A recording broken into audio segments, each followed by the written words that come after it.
Bien le bonjour, je suis Henriette Poncelet. Venez avec moi, je vous emmène faire un voyage dans le temps au Palais des Beaux-Arts.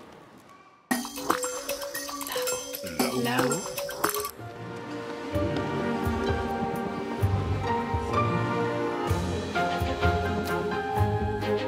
Dans sa soupe, ça change déjà les choses. Rien que ça, c'est un super Aujourd'hui, j'incarne le personnage de Henriette Poncelet, la fille de Denis Poncelet, un industriel qui aurait fait fortune dans la betterave sucrière.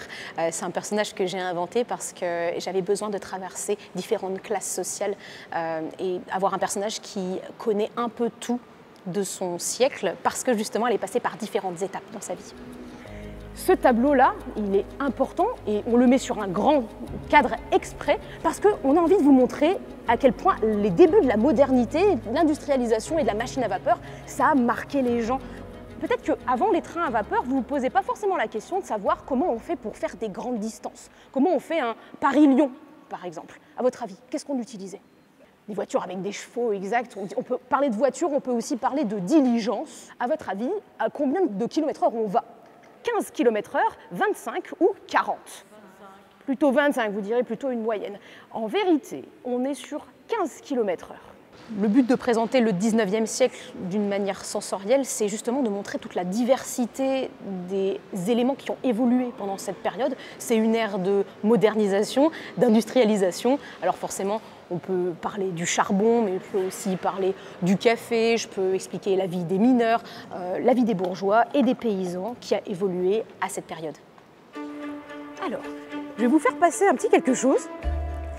Alors ici, c'est plutôt odorant. Je vous propose effectivement de sentir ça pour rentrer un peu plus dans l'atmosphère du tableau.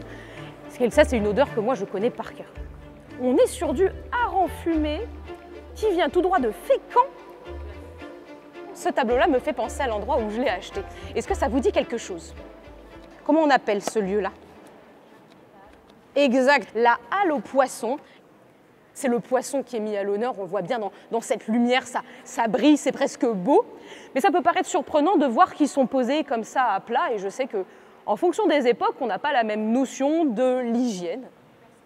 On ne s'ennuie pas une seconde en fait, on ne décroche pas, on est vraiment pris par l'histoire.